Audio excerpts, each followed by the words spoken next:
Welcome into the best in paranormal podcasting. This is Darkness Radio. I'm Tim Dennis. I kind of hinted to you guys yesterday when we did Supernatural News with Blue Meanie that I might have a little bit of a surprise for you today. I am pleased as punch to tell you that I have an old friend with us. You know, we started this show 16 years ago this week. That's right, 16 years ago. And we started off this show with someone who has become a really good friend to the show, and someone who I am honored to have on this show yet again. Someone who's been a huge supporter of the show, someone who's been there from day one, and someone who has yet another iteration of their show on Discovery Plus. Now, you may say to yourself, but Tim, I don't have Discovery Plus. If you don't have Discovery Plus, I don't know why you don't have Discovery Plus by now. They have everything under the sun on Discovery Plus. I have it in my home. My show, Paranormal Night Shift, is on Discovery Plus. You've got true crime over there. You've got paranormal. You've got DIY shows over there. You've got just about every interest under the sun from over, I think it's 7 different networks over there on Discovery Plus. And a little surprise showed up right around New Year's Day. I believe it was New Year's Day or New Year's Eve. You got Ghost Hunters back, and it was amazing. Yeah. Hello. Hi, let's say hello to Jason Hawes. Hi, Jason. How are you doing? Great, man. How are you? I am wonderful. You know, that little treat we got right around New Year's was absolutely just like a breath of fresh air when it hit our screens there on Discovery Plus. Officially, the name is Ghost Hunters Taps Returns, correct? Well, it's Ghost Hunters, but it's just, Taps Returns because they want everybody to understand that, we're back. It's, right. It's because they had the reboot and, that was canceled, and then they asked us to take it back, and here we are. So, yeah. And I mean, it's been extremely well received. It's, from what I've been being told, it's, one of the top shows out there. So that's great. That's huge. And I greatly appreciate all the support, the people who followed us for so long. As it should be. I quickly ran and watched it a few times. I took a look at it a few times as I wanted to peruse it. I did watch the show, the one you dropped around Halloween, of course. Oh, yeah. With Amy and Adam at Missouri State Penn. Yeah. Yeah. And I want to talk about both episodes actually with you today because the one that dropped around Halloween was again like an old family reunion, which was good to see. It was good to see Amy. It was good to see Adam. It was good to see Dustin, to see all three of them, and to see all of you interacting once again, and taking on Missouri State Penitentiary. Let's jump into that one first, if you don't mind, just briefly. I want to ask you because that's a return after 10 years, and it's a location that they're claiming they're having ramped up activity after discovering some cells that have been unearthed as they're trying to redo a prison yard. And now I want to ask you this. Now we've heard before as paranormal investigators that if you're doing renovations, if you're unearthing certain things, that can scare up paranormal activity. I'm not going to spoil the episode for anyone who's going to go to Discovery Plus and watch the episode themselves. But is this the first time that you've heard of such ramped up activity at a building like a prison?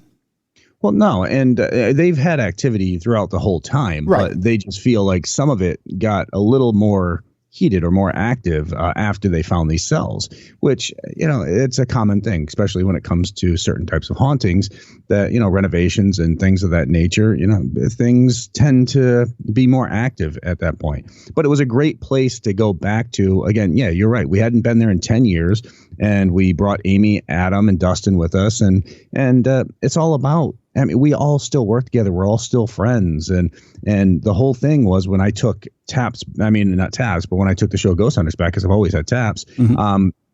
I wanted to show that there's still this big family of us that's out there. I wouldn't do the show, the original reboot, because they didn't want that family. And I was asked to do it, and I just didn't want to do it without the crew. So doing it and bringing back these familiar faces, which throughout the season, you're going to see other familiar faces. You're going to see Chris Williams. You're going to see Meatloaf showing up. And oh, wow. As well as like the Ghost Brothers and stuff like that. And so it just shows a unity and that we all respect each other. We're all friends, and we're all working on a level platform to try to push this field ahead. With that being said, the amount of activity, I guess the amount of activity in that episode was impressive. And the things that you were coming across were impressive. I gotta throw this out there too. And it was an observation that I just got from the episode. Sherry is amazing when it comes to how she can get spirits to communicate with her. And again, I want people to tune in on Discovery Plus to see it for themselves. And I'll give you an example. There's a scene where Sherry is up, I believe, on one of the cell blocks with Dave and Steve, and it's the women's cell block. And it's Steve tries to get some sort of reaction. Dave tries to get some sort of reaction. And it's the simplest thing. Sherry just says, ladies, if you want Steve or Dave to come closer to you, let out a little whistle. And you wouldn't think that that would be the reaction or get a reaction, but it was immediate. It was just a little whistle. And it was almost so intuitive, and it was so quick to respond. It was just really cool. Well, and you got to think, first off, Sherry has been one of my close friends for about 20 years now. I've known her since before kids and everything else. And she's great at what she does. But you got to remember, when you're in a prison also, males, especially in the women's ward, males were these authority figures, and, the women that were in there could be, given disciplinary actions for anything. So the least thing they want to do is a lot of times speak to a guy. So Sherry's saying what she's saying. She's a female connecting with other females. Mm-hmm. Just like a lot of cases, you'll see that females tend to get more activity, from children or other things, because they don't feel threatened when they're talking with a female, where sometimes a guy, again, comes off as this authority figure or this, big head person. And you don't want that. You want that softer communication side. You want that ability to connect with these things. I want to also give you kudos too. And I think there's a scene where you and Steve are walking along, and I had it written down which cell block it was. At one point, you use the word snitch. That's a huge trigger. That's a huge confrontational trigger. Snitches. Yep, snitches get stitches. That's right. And you said somebody in here is a snitch. That if that doesn't bring forward a spirit, I don't know what will.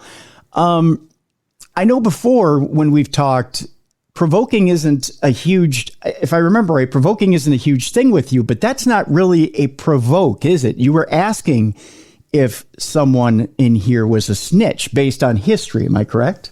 Exactly. And, provoking is more trying to, get, go face to face with these things or get these things all riled up. But there was history of them rioting in the prison and getting to using that riot to gain access to one of the prisoners, and sadly kill him with a sledgehammer because he was considered a snitch. Mm-hmm. And that's a big thing in there. It's when you're in prison, the least thing you want is, there's a lot of tension because they're looking for people who are snitching to the guards and others about any of the activity going on there. So it's not actually provoking. It's more trying to connect with those individuals within their own mentality of how they live their daily lives.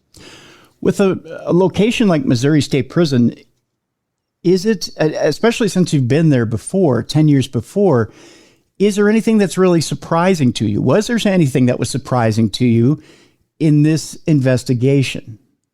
Well, just getting back there was amazing. Last time we were there, right before we had shown up, Jefferson City had been hit by some massive tornadoes. Okay. And it destroyed a lot of the area. But the prison was intact. Well, this time we showed up 10 years later, and part of the prison had been hit by tornadoes. So part of the prison was inaccessible to us and destroyed. And they were taking down certain parts of it in different areas because of the damage that had happened through the tornadoes. So, you kind of question, does that move some of the activity in those areas now into the areas that we're able to access? Is it going to be more isolated into one area? And it did seem like that seemed to happen. We also headed in there we ended up going in there with Access Hollywood for one night as well, and that was a blast. I mean, the activity we were able to capture. But the nice thing is when we went before, we were always on this time limit. I mean, because we were doing 26 episodes a year on Sci-Fi and doing a 6-hour live show, so it was always rush. So you can look at it more like a preliminary investigation. Now, I mean, we're in full control. So if we want to be there for a week or two, we're there a week or two. Nobody questions that. Nobody else has any say in that. So we go there and we're there as long as we want to be. I mean, we can be there 2 weeks if we want. So there's that much more potential to be able to catch activity, but also to just really dive deeper into the investigation. And I think that shows, because now we're also showing how we dive deep into the historical research of it and everything else. And I think that's important to show people what truly goes into a real investigation. You bring up something that I wanted to also hit on too. The historical research is really evident in this round of ghost hunters. And one of the things I really did appreciate about the show is you dive deep into each location, into both locations, and dig up not only the history, but then reuse it into the investigation. And we really get a rich look at each location, and it's used into the investigation. So much so that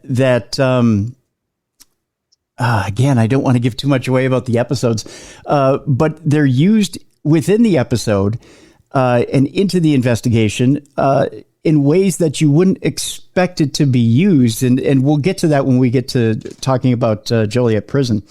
But I really did appreciate with the Missouri State Prison episode, I guess in particular, I'm trying to think if I can give this away, Jay. I'm trying to be... Well, let me say that first off, we've always done historical research on these properties, but we never research until after we get to the location and we've investigated for a few days, because we never want to contaminate ourselves or give ourselves information that we might go in being biased with, where some people love to do that, and that's not us. But so we've always done this historical research aspect, during the investigation. We'll investigate a few nights and then go and see if any of the research corresponds with any of the activity we've caught. Now, when I decided to do Ghost Nation, so I could stay with the team, I wanted to make sure that I incorporated really how we've always done it into a show. Okay. So we made sure we incorporated that. So when we decided to take Ghost Hunters back, that was one of the things I said, well, we'll do it as a team, but we want to make sure that we show people what truly goes into an investigation. So that's why we started making sure that historical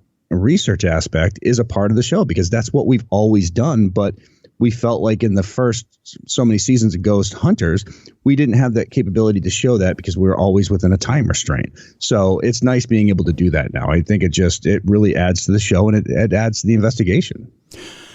When it came to Missouri State Penitentiary, there was one thing that came up in the episode that I guess kind of went by the wayside because there was nothing really found with it. But I want to bring it up to you. I want to get your opinion on this phenomena and what you think about it and where you think it stems from.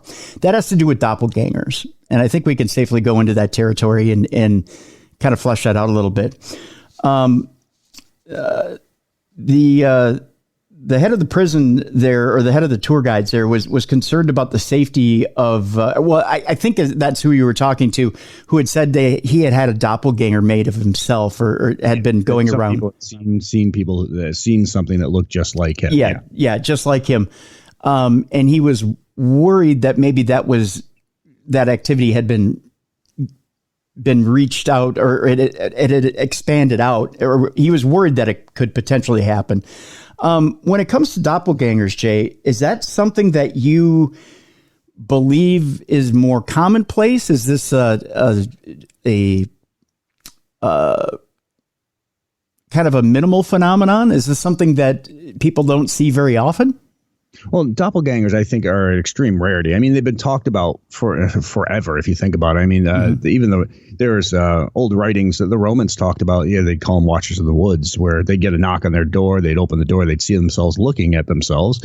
And the old story was that pretty much meant they were dead and this thing was going to take over their life. But the doppelgangers are such rarities where, honestly, I think the majority of the time it's more people see something, they're not able to make out the full apparition of what it is, but it has a similar look to somebody else. So the matrixing in their mind connects it with that person. They think it's that person because, it can't be a ghost. It's got to be somebody living. Well, it looks like, Tim. So that's what it looked like. So do I believe that was a doppelganger situation? No, I think it was more just somebody's misconception of what they saw. I mean, that it looked like somebody else, so similar to somebody else, so their mind automatically connected it with that person. Now, let me get into a word that I think a lot of people don't associate with ghost hunters, but they also don't know if you would subscribe to the word either. I guess it's the D word, the demon word. Some people would say maybe doppelgangers are connected to demons. Do you believe that you would go so far as to say that, or that maybe it's just a trick of?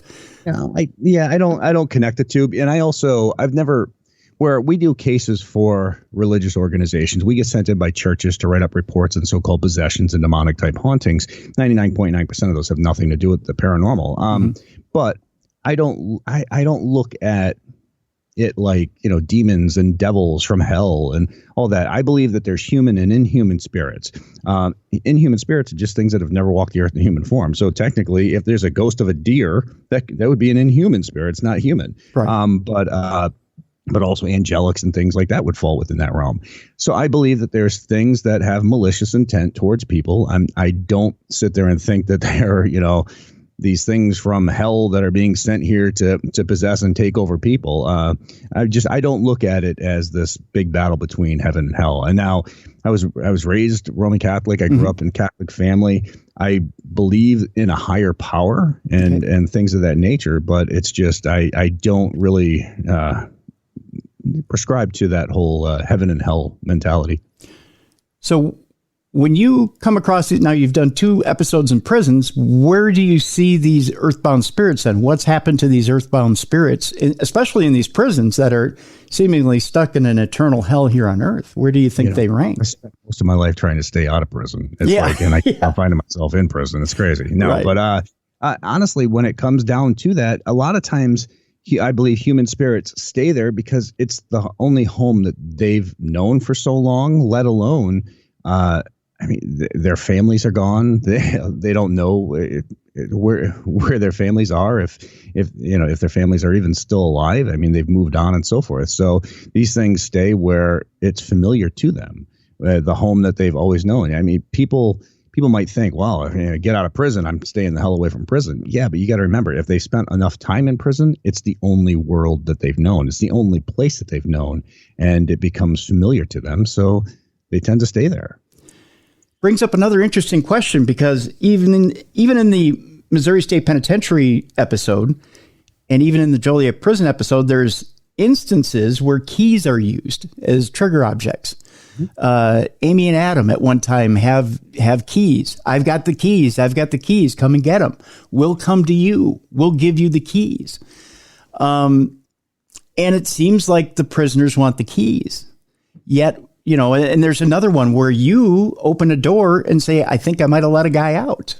I don't know. Yeah. A guy might want out.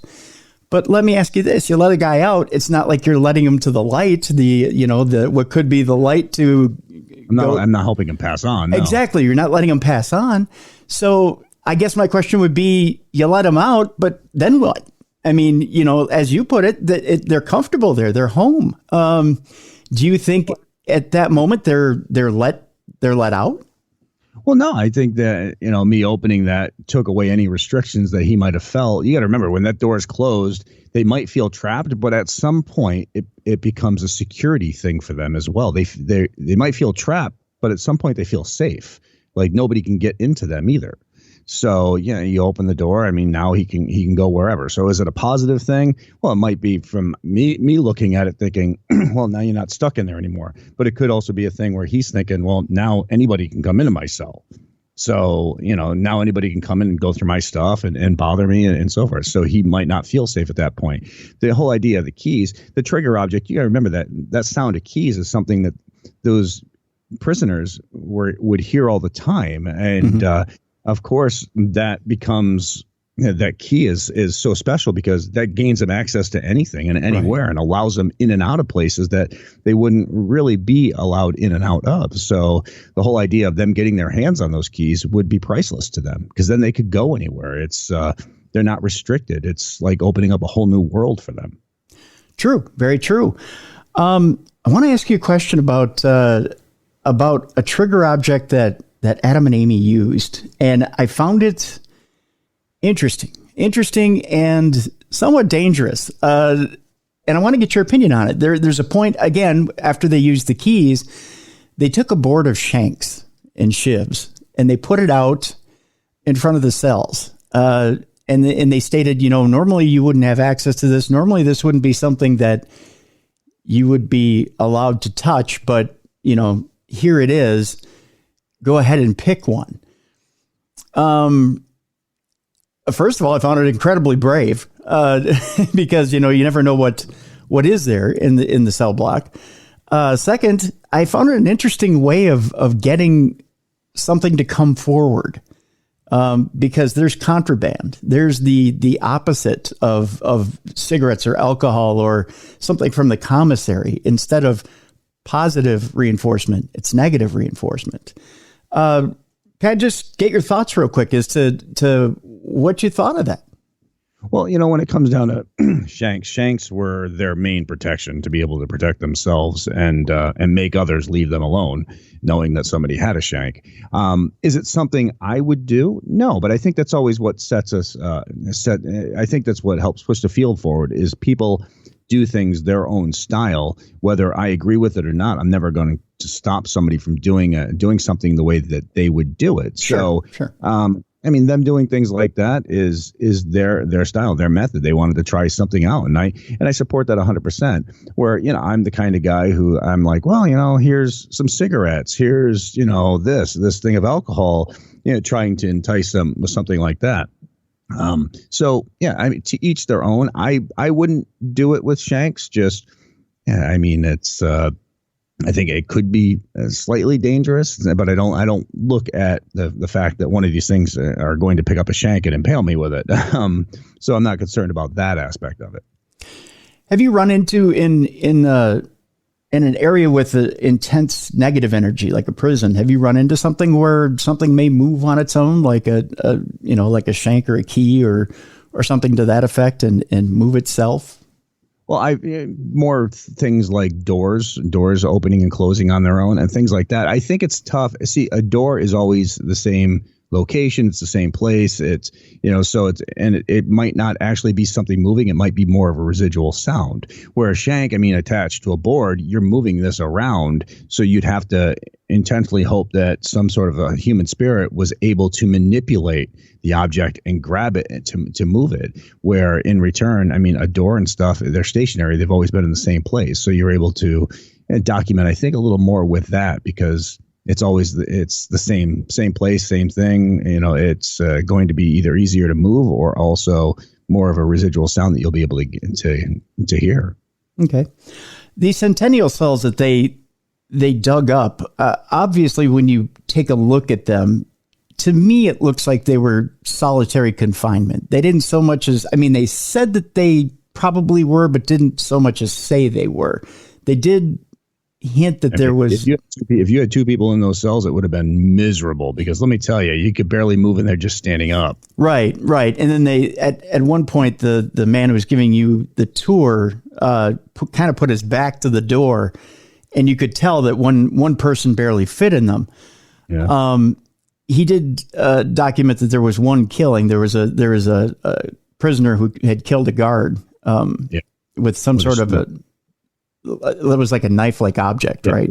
Like a shoe knife, We'll think for like the leather on shoes and stuff, Yeah, in the neck. Which brings me to this question. I'm not going to give away what you found in those centennial cells, but when I see those cells, when I take a look at them, and you look at, they say that the age of the prison went from the era of Lincoln up until, was it the early 2000s was when they shut down? Yeah. Yep. When it was fully evacuated. Yeah. Okay. So, there's, to me, I see those centennial cells, and there was the doors had just this little slit that looked like you could have closed it. So if you really wanted to hotbox a prisoner and torture them, you could have. Hotbox, I think that means totally something. Yeah, it can mean, it has a double entendre there too. Don't want anybody to hotbox you. Yeah, it's not the pleasant hotbox that some people may think it is. But if you wanted to cook somebody, we'll put it that way. If you wanted to cook somebody, you could. It's only speculation, but you would think that the reason that those cells might have been buried would have been out of some sort of shame. I think, or just, moving ahead with, trying to modernize things. I mean, there didn't seem to be any heat in those. There didn't. So you'd think that people would be freezing in the winter. They'd be, boiling in the summer. Right. And stuff like that. So there were no running water. I mean, the prison didn't have running water until, I think, the 70s. Mm-hmm. So it's definitely, it's just one of those things where I think that they were just trying to expand and build on. So they just covered that to make more of a level ground so they could start adding other foundations and other buildings. But it's crazy how you think things like that from history get so lost and forgotten. And it was amazing that they were able to get those and open them up the way they did. It is. I have to ask you this. Is that the first time you've ever come across something, I don't want to say virgin territory, but when it comes to a new type of territory to investigate with a prison or a building or a historical monument where they say, hey, we've just found this? Absolutely not. I mean, no? If you think of Fort Mifflin, I mean, they found that underground area that they kept prisoners in at Fort Mifflin, and we were the first to actually get in there and investigate it. And it was actually found because there was a heavy rain at one point, and the guy went to mow the lawn after, and there was a sinkhole, and they realized that it was a sinkhole that opened up to an underground chamber. So we were able to get in there and investigate it. We're the first people too. So I mean, that's not uncommon for us. I mean, we've found stuff like that. Even on Ghost Nation, when we were investigating, we found a hidden room that had been closed up. The wall had been built around. So to make it look like it didn't exist. And I actually posted the video of that on TikTok and everything else, where it's, you've got this room. It's got this little, bassinet. It's got this old doll. It's got this old commode chair and some other stuff in there, and children's toys. It was almost looked like it was covered as a memorial and just left there. And we were able to open up that wall after God knows how long it had sat there like that. Okay. I tell you what, let's take our break right now. When we come back, let's talk to Jay about the brand new episode that's up on Discovery Plus, having to do with the Joliet prison. When we get back, we're talking about how TAPS and Ghost Hunters is going to be bringing in some guests from the outside, and how TAPS coexists with these other groups, and how they're kind of making a paranormal stew, if you will, and how tasty that stew is. We'll do that when we come back. You're listening to the best in paranormal podcasting. This is Darkness Radio.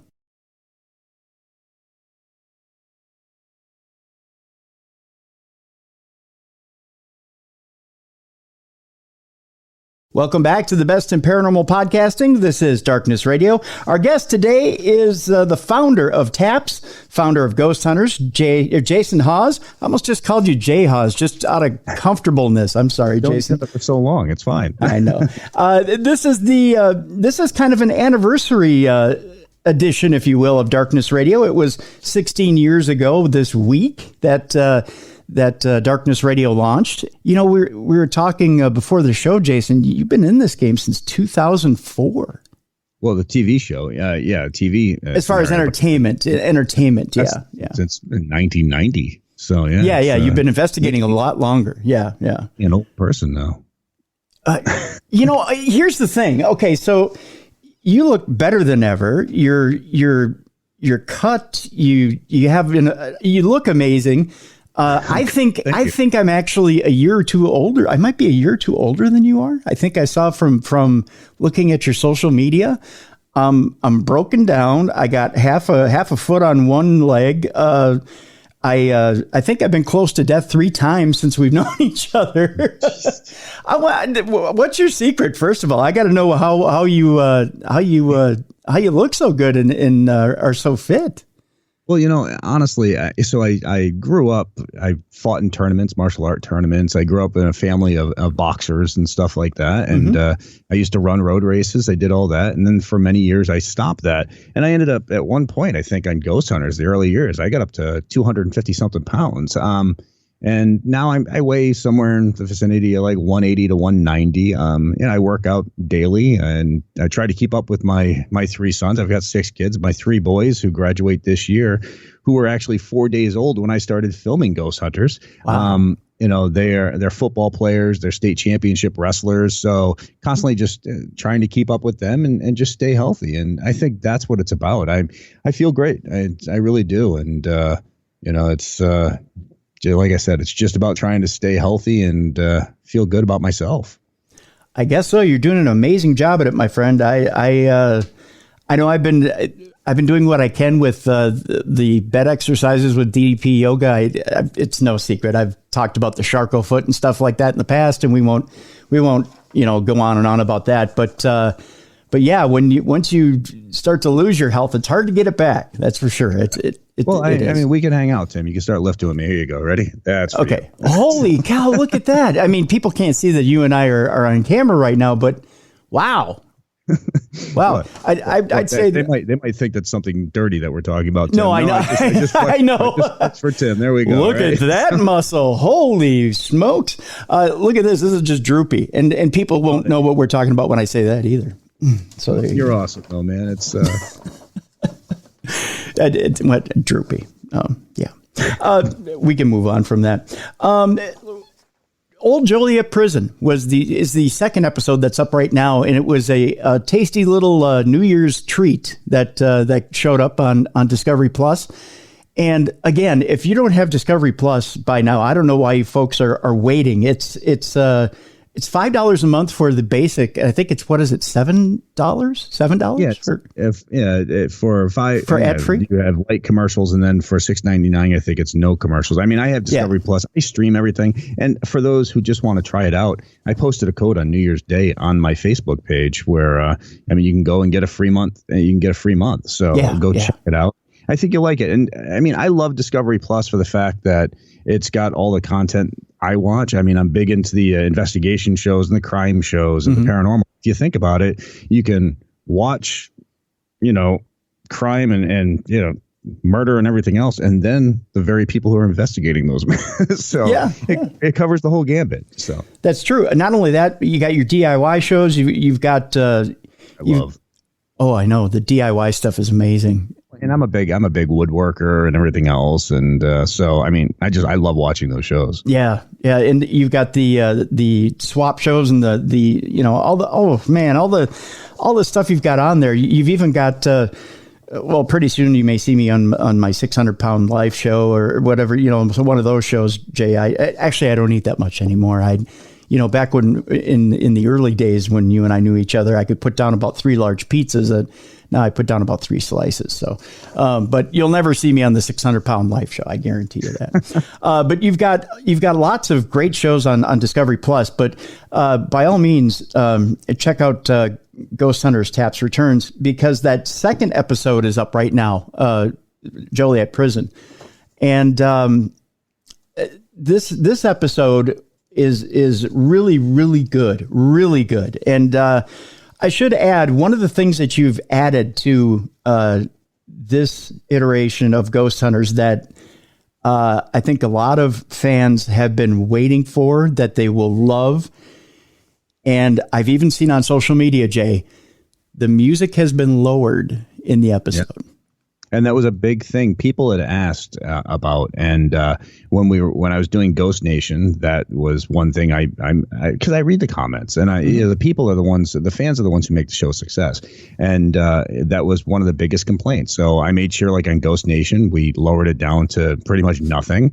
And I made sure when it came back to Ghost Hunters that we weren't going to have that problem as well. And people greatly appreciate it because and I always try to explain to the networks and everybody, I'm like, the people like to investigate with us. They want to hear what we hear. They want to see what we see. And if you're playing this music, they can't. I mean, I love getting emails from people going, hey, at 11 minutes and 42 seconds, there was this voice you might not have heard. And I go back and I check it out. So not having that music up and everything, I think is a huge benefit for everybody. And one of the things I appreciate as an audiophile is you don't hear anything when that voice comes in, and you do hear the voices repeated over and over again. You do see an audio line to follow the voice. So for me, as an audio editor, I work in Adobe Audition all the time. I see when you guys are working in Adobe Audition, so I know what you guys are doing when you're editing and whatnot. But you see that little audio line in real time as you guys are hearing the voice. So yeah. I see and hear, and to me, it registers, even as an audio professional. And we want that. We want people to feel like they're right along with us investigating. I mean, this is what we really do. We really love it, and we want everybody to be a part of it. Yeah, and it's much more interactive, and that's really what I loved about watching both the Missouri State Penitentiary show and this show at Joliet Prison. One of the things that was a pleasant surprise, and one of the things that kind of shakes things up and makes it a paranormal stew is you had the guys from Destination Fear out on the investigation, and you had Dakota, Tanner, and Alex out on the investigation. And this isn't a strange territory for these guys. These guys have investigated out at Joliet Prison before. In fact, they were out there in 2020 and had their own experiences. I want you to speak to a little bit about their method of investigation versus yours. Yours is a little more clinical. Theirs plays more to the fear-based method of investigation. They really do play off feeling. Yours is more scientific based. And we wish Chelsea had been able to join us, but she was actually getting ready to take an exam with college. So we had the rest of the guys out there. And Dakota and them, they're great young guys. And that's what I think a lot of people got to remember is everybody started off somewhere when they were in there investigating. So I can kind of see some of Steve and me back when we first started off, and how every noise would, make us, jump a little or get really excited. And it wasn't until, of course, years later, you become more of a seasoned investigator, and those things don't startle you. You find yourself really going to try to figure out what they truly are. But Dakota and them are, they're truly good people, and they're excited about the paranormal and everything else. Are they a little jumpy? Yeah, but I think over time that will fade, and they'll get more in tune with everything going on. But you're right. They do try to see more about pushing their fear to the limits and see what they're able to withstand.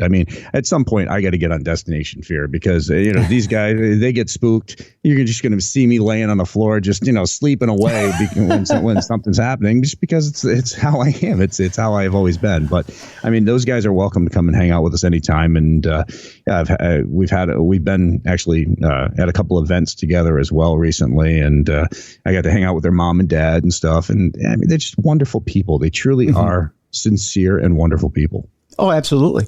And Dakota's from our neck of the woods here. So, and we love Dakota over here in Minnesota as well. One of the things, and I have to ask you this question because, and you pointed it out, I think brilliantly, in that as you're younger, fear is easier to feel, especially in the paranormal field. I think our senses are more heightened. I think we're more open to being afraid of the unknown. Do you get more jaded as an investigator the longer you do this? Is it not? Are you not startled as much when you hear something? Kind of, you're going in looking for it. You're going to get it. I think it comes to a fight or flight mode. And as you get older, you're just like, I ain't running anywhere. I'm just going to sit here and deal with whatever's coming. But, also, I've always been that kind of person. And you've known me for 20 years, Tim, where something happens. I would never run out of an area because then I've got my back turned to something and I can't defend myself. Yeah. So I'm always that person where I'm going to take whatever it is, I'm going to take it head on and go from there. So, but yeah, I think over time you become more and more immune to the fear factor of it and more excited or just, trying to figure out what is really going on. You want to know. And that's just how we've always been.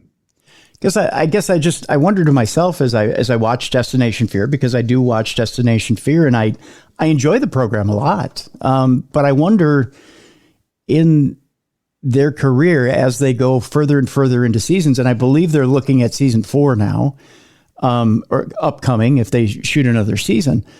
How many seasons can you go in and go deep and still be afraid? Eventually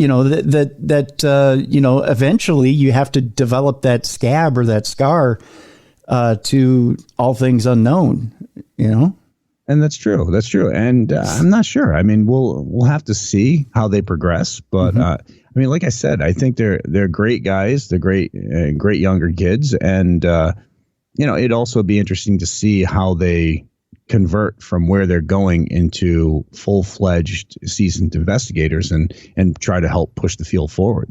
What I did find really interesting and really refreshing is that, and I won't refer to what it is in the episode, that they caught something as far as evidence goes that you caught in this in this episode. And I think you know what I'm talking about. We didn't even know that they caught that thing. Right. So right. Until after we caught what we caught. Yeah. They're like, hey, we caught something very similar in the same area. So right. I mean, yeah, and that was great. That was and it helps how true that evidence is when it's something like that. Yeah. What I thought that was one of those moments where you don't really get to see that on paranormal television. It's investigators backing up other investigators' evidence and saying, hey, you know what? Not only have we caught this on one TV program, it crossed over to another TV program. The streams have crossed. This is real. That this isn't, a lot of times, and if I can, bear with me here, Jay. A lot of times you get skeptics that watch paranormal television and they say, oh, they got to be faking that. There's no way that happened. I can explain it away as to how this happened. So now the Destination Fear guys caught it. You caught it. It's in 2 different episodes, the exact same way. You can go back and reference both of them. Mm-hmm. And it's there. It's tangible. It's real. And that's something that I think now a lot of skeptics can put this to bed. They can just put a lot of that to bed.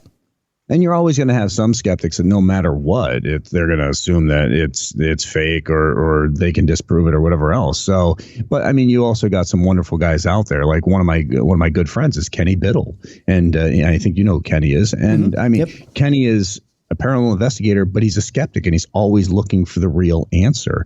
And I think that people like that are important to really have and involved in the field because they have a great outlook on stuff. They're never, 100% going to shoot it down. They're really looking for that. They're in that kind of that gray area. And I mean, they're just wonderful to work with when it's something like that. Absolutely. With Joliet Prison, actually, you know what? I want to ask you, this question is been sitting on the top of my mind as I've gone over this episode a couple of times now. REM pods seem to be the tool of the day. Let's put it that way.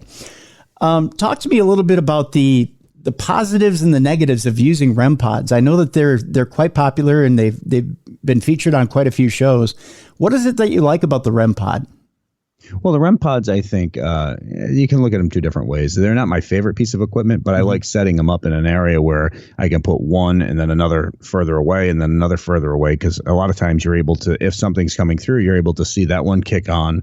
then that one turn off, the next one. So you're able to follow a path. I'm more, I like using things like thermal and things of that nature. And also we're starting to use different sonar systems and things that are working off of lasers. So we're trying to, work with new types of equipment and bring new equipment into the field, which I think is helpful. But I mean, REM pods, if used properly, I think they're a positive thing, and it can definitely help gain some evidence on the movement of certain things. But you need to also remember that sometimes when you're using REM pods, you got to make sure that it's a controlled environment, because I've seen people purposely modify or mess with walkies to make REM pods go off. So you need to be careful with that, and always just make sure that they're being 100% legit. Yeah, I've seen some, I guess you could call them classic mistakes with REM pods as well, where, like you mentioned, there's a walkie there, or classic mistakes. I kind of wonder myself as an investigator, where the K2 disappeared and the REM pod came along, and there was that little gray area in there where things disappeared and reappeared. And I'm sure, that there's been different things like that. Frank's boxes and sound equipment like that, EVP equipment like that. I know that you're using different ways of collecting EVP, but what is other than what you're using now, do you have a different method of collecting EVP that we'll see this season? Well, we're starting to actually work with infrasound systems and real-time EVP analysis and things of that nature. I don't really use things like the voice boxes and things, because people can modify, and a lot of times these devices people have uploaded or programmed in certain words. So explain to me how, if it's going to take me a year to understand if I can get this device to a 5.2, it's going to say this word, how really a ghost is going to know within, especially a ghost from the 1800s or whatever, is going to know in 5 minutes how to get it to this to say a certain word. So that doesn't make any sense to me. Right. So I think a lot of those are just, silly gadgets that people are using, and I think it really really hurts the field. It doesn't help it. Okay. Interesting. Yeah. Interesting. Wanted to talk a little bit about some of the areas and some of the things you found, without spoiling too much of the Joliet prison episode. But some interesting things that again, I found in the episode that really kind of tripped my trigger, for lack of a better term. This 7 foot tall entity that they kept talking about, and without spoiling the episode, did you yourself run into this 7 foot tall entity that they kept talking about in the episode? Did you see it yourself? I did not see it myself, okay. But I mean, there had been a lot of reports, and then when we went back and we did historical research, I mean, there were talks of some inmates that were extremely large. I mean, we're talking extremely tall, and that had passed away there. So, I mean, there's definitely a lot of evidence to support that something could be there, but I didn't run into it myself. No. There's I believe there are husband and wife inmates that were there, and at one point, Steve and Dave go down into the execution gas chamber. Death chamber, yeah. Death chamber, yeah. That was Missouri State Pen, though, right? Was that Missouri State? Yeah, it was. Yeah. Okay, I'm getting them mixed up. Actually, a boyfriend and a girlfriend that kidnapped a small child. That's what it was. Okay, let me backtrack to that, because that kind of got me. I got to ask you personally: would you have done, to the extent that they did? Would you have crawled into that little gas chamber and done what Steve did? Actually, Steve and I were in that chamber at one point, sitting in the chairs together. Yeah. Yeah. So, yeah, I mean, is it something I enjoy? No, but I mean, if it's going to allow me some sort of a communication back and forth and help me gain some evidence, then I'm willing to do it. Did you hear anything while you were in there? Oh, we did hear some stuff, but it wasn't anything like Steve and David had while they were in there. See, a lot of people, I think, lose their nerve at that point, especially when you're in something where people have expired or died. I could tell you a quick story that I shared with Blue Meanie yesterday on Supernatural News. I I'd actually stared face to face with a real live skeleton, an actual skeleton, where you get like within like millimeters of its nose and you have to hold it to a 20 count. He was a little unnerved by that, but I could do it. But there are certain things that people can't do. Yeah, it just creeps them out. Yeah. Yeah. At any time sitting there, did you ever think that maybe there's a little extra gas in the tank and it might come down on you? No, I wasn't concerned about that, but and it's actually one of those things where I think they dropped it into a canister under the chair, so it came up on you. Okay. But I mean, of course, how long it's been and everything else. I really had no concerns of that, but I mean, it's definitely a weird place to sit and then you've got windows on the side of it where people sit there and watch you expire. So it's a weird place. I mean, you walk in, there's a big cross on the ground as you're walking in, and it's that's a little eerie too. Yeah, it's a tough place. Yeah, it's but then again, some of the people who lost their lives there, let's be honest, they deserve to lose their lives. True. They shouldn't have been on this earth. I mean, taking the life of a child. Yeah. I mean, it's just beyond anything I can imagine. Yeah, absolutely. You're absolutely right. I don't know, but sitting there as someone who doesn't deserve to lose their life and then sitting in that same spot, you think, what if this thing goes off? At least that's the way I think. But I got you there. Sorry, I got the two locations mixed up. I didn't mean to.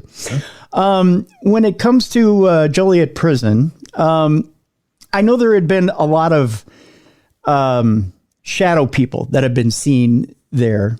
I know that I believe it was it Tanner? Tanner was the one who had a lot of shadow people experience, especially in 2020, back when Destination Fear did their episode there.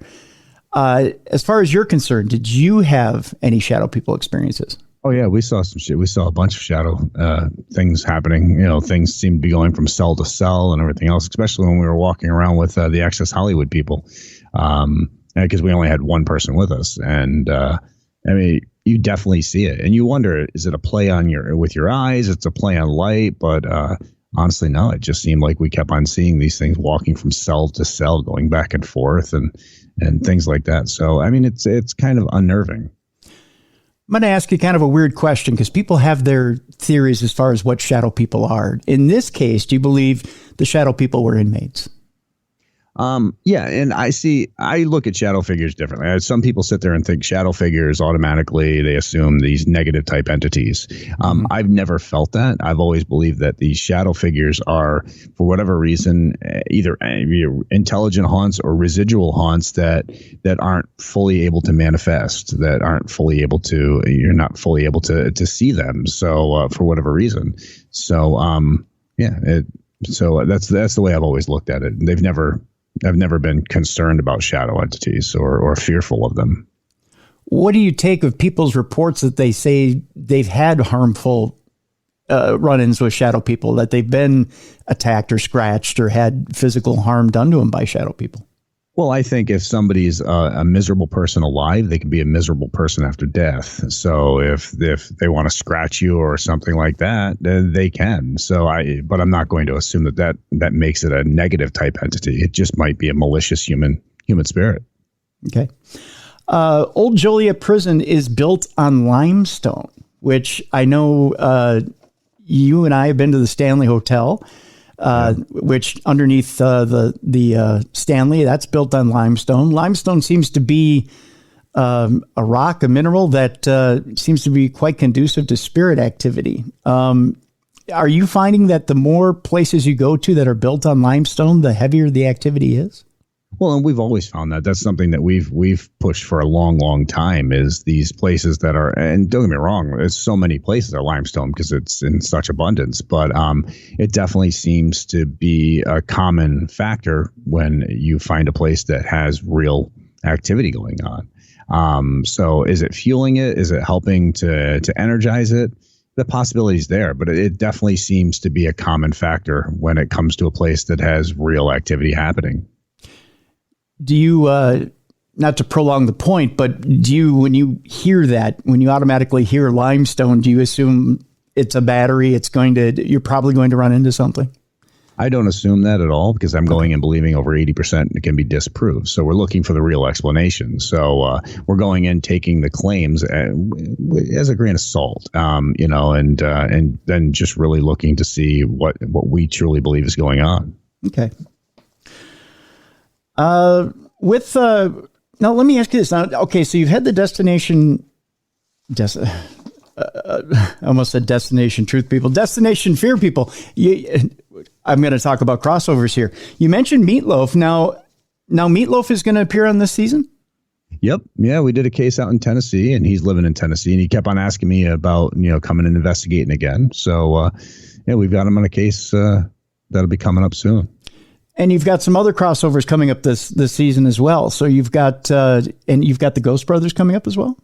Yeah, they're on and we have Dustin on that case as well. Yeah, it's an old it's an old prison, but then was converted to be used for other things. And there's a family in there using it as a farming place right now. And I can't get into too much details on that. But sure. I mean, it's a really interesting place, and a lot of people have had experiences there. And we took the Ghost Brothers in with us, and I mean, it was a great investigation, and we all had a blast. And they're wonderful people. I mean, we've known them for years, and they're fun just to hang out with and fun to investigate with. Yeah, they are. So let me ask you this: how does it feel to expand and work with other groups and get different outlooks and just different personalities in? How does that work? Not only just with investigations, but just personalities. Well, I think it's great because we've never been in a competition. So it's always been about, working together to try to figure out what's going on. So everybody investigates differently. So to go in and investigate with them, let them do their style, we do our style. I think it just shows a bond, a unity that we're all trying to figure this out together, and that it's a sincerity thing to us. So to work with them and to help push each other forward, I think is an extremely positive thing. All right. Well, Jason, I want to thank you very much for joining me today and capping off a great week here on Darkness Radio. Again, folks, get Discovery Plus. That's how you're going to see brand new episodes of Ghost Hunters, Taps Returns. And when does the next one drop, Jay? Saturday. Yeah, every Saturday for the next 11, 12 weeks, buddy. And the next episode features who? You're asking me a question I didn't even look up. I don't know. Oh, okay. Well, it doesn't matter. It's going to be a great episode anyways. Next episode comes up this Saturday on Discovery Plus. Go get it. Go get it. No matter how you stream, Discovery Plus is available in your app store. So be sure to get it.